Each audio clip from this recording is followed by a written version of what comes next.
Pour exporter mon projet et faire une vidéo au format MP4, donc c'est le format le plus universel, le plus recommandé pour des publications sur Internet, je vais simplement dans Fichier, Exporter, et c'est ici les paramètres les plus importants, donc suivez bien.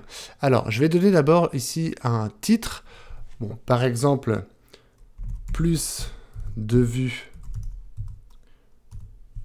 sur YouTube. Je vais l'enregistrer plutôt dans mon dossier de montage ScreenFlow.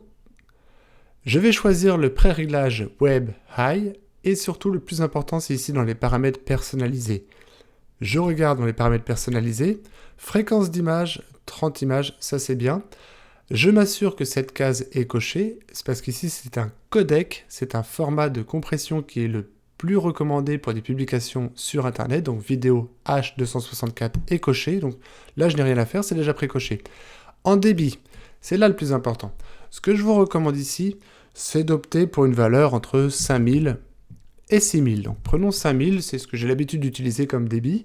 En fait, plus ce critère va être élevé, par exemple ça peut être 5000, 6000, 8000, 10 000, plus votre vidéo aura une meilleure qualité, mais elle sera aussi, en contrario, elle sera plus lourde. Par contre, je vous recommande de ne pas aller en dessous de 5000 sur un projet, par exemple ici dans un format haute résolution. N'allez pas trop en dessous de 5000, sinon votre image va être légèrement compressée et la qualité ne sera pas terrible. YouTube, par exemple, s'il s'agit d'une publication pour YouTube, eh bien YouTube gère très bien les rediffusions en quel type de qualité selon la bande passante de l'utilisateur. Donc, l'utilisateur, par défaut, s'il a une bande passante pas terrible, YouTube va lui proposer un format un peu plus compressé. Maintenant, si l'utilisateur a une bonne réception Internet, une bonne connexion, YouTube lui proposera plutôt un format de bonne résolution. Donc, d'où l'intérêt d'opter pour une valeur ici de débit 5000 ou supérieur à 5000. Donc, faites des tests. 5000, c'est ce que j'emploie en général. Le reste, il n'est pas question d'y toucher, ça ne sert à rien. Ici, c'est plutôt pour l'audio, mais les paramètres ici proposés par défaut sont très bien. Canaux stéréo, c'est très bien. OK. Je m'assure ici dans ma mise à l'échelle, je ne souhaite pas que ScreenFlow me fasse une mise à l'échelle à 50%. J'ai choisi volontairement au début de mon projet un format haute résolution. Eh bien, je veux une mise à l'échelle à 100%. Je veux rester sur mon format Full HD.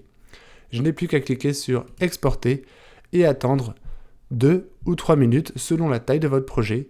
Là ici, sur un projet à 1 minute 10, il me faudra environ 1 à 2 minutes pour calculer l'export. Et cela dépend évidemment de la puissance de votre machine. Et voilà, mon export est terminé. Il ne me reste plus qu'à aller vérifier le résultat sur mon disque dur. Donc il s'agit bien du fichier plus de vues sur youtube.mp4. Je peux le prévisualiser. Vous souhaitez plus de vues sur YouTube? La vraie question est par où commencer? Bienvenue dans l'épisode 2 de cette série Plus de vues sur YouTube. Et voilà, il ne me reste plus qu'à le publier sur Internet.